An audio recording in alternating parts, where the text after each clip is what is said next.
국회에서는 정세균 국회의장이 국회에서 긴급 기자회견을 열고 담화문을 발표하고 있습니다. 네, 현장에 국민 여러분, 있습니다. 우리는 지금 대통령 탄핵이라는 초유의 사태 앞에 서 있습니다.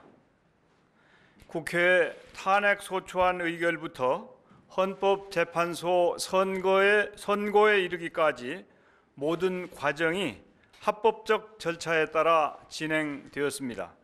그리고 오늘 헌법재판관 전원 일치의 판결로 대통령 파면이 확정되었습니다. 이 엄중한 결과에 대해 우리 국민 모두는 겸허히 받아들이고 새로운 대한민국을 위해 함께 힘을 모아야 하겠습니다. 이번 탄핵은 국민의 요구로 시작되어 국민의 의지로 이루어낸 결과입니다. 일련의 과정을 통해 우리는 어떤 권력이나 집단도 주권 재민의 헌법 정신 위에 군림할 수 없음을 재확인하고 우리 민주주의를 한 단계 성숙시키는 계기가 되었습니다. 위기와 혼란의 순간에도 성숙한 민주 시민의식을 보여주신 국민 여러분께 경의를 표합니다. 민주주의는 다양한 주장과 요구를 존중하는 데서 출발합니다. 우리가 피땀으로 지켜온 민주주의를 더욱 공고하게 하는 것은 결과에 대한 수용과 상대에 대한 포용입니다. 그동안 헌재 결정을 앞두고 크고 작은 갈등과 마찰이 있었지만 이제는 상처를 치유하고 함께 미래를 준비해 가야 할 때입니다. 우리는 모두 대한민국 국민이기 때문입니다. 이번 대통령 탄핵은 부끄러운 과거와의 결별입니다. 권위주의, 정경유착, 부정부패 등 적폐청산은 시대적 요구입니다. 새로운 대한민국의 구상과 설계를 위한 소중한 교훈입니다.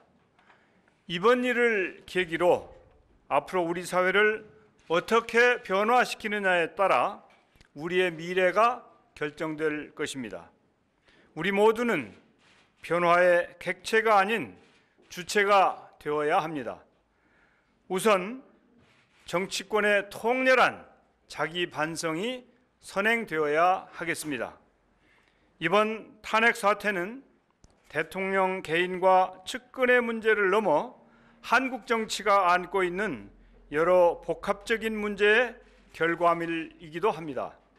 제왕적 대통령제라는 체제 문제, 허약한 정당 정치, 당리당략을 앞세운 비타협주의와 승자 독식 등 정치권이 묵인해온 제도와 관습이 적폐를 키우는 온상이 되어왔음을 부정하기 어렵습니다. 우리 정치가 탄핵되었다고 하는 심정으로 정치 개혁에 매진해 나가야 합니다. 특히 정치권은 탄핵 결과를 강 건너 불구경하듯 해서도 정치적 셈법을 위해 활용해서도 안 될 것입니다. 무엇보다 새로운 분열과 분란을 조장하는 일은 결코 없어야 합니다. 헌재 결정으로 대통령 직무정지 상황의 불확실성은 해소되었지만 일정 기간 국정 공백은 피할 수 없게 되었습니다. 국회와 정부는 국정 공백 사태를 최소화하고 당면 현안을 지혜롭게 풀어나갈 수 있도록 함께 머리를 맞대야 할 것입니다. 이제 조기 대통령 선거가 현실이 되었습니다. 대통령 탄핵이라는 미중유의 사태를 겪고 치르는 이번 대선은 그 어느 때보다 더욱 중요합니다. 공정하고 차분한 선거를 통해 새로운 대한민국의 첫 단추를 잘 끼워야 합니다. 이제 시작입니다.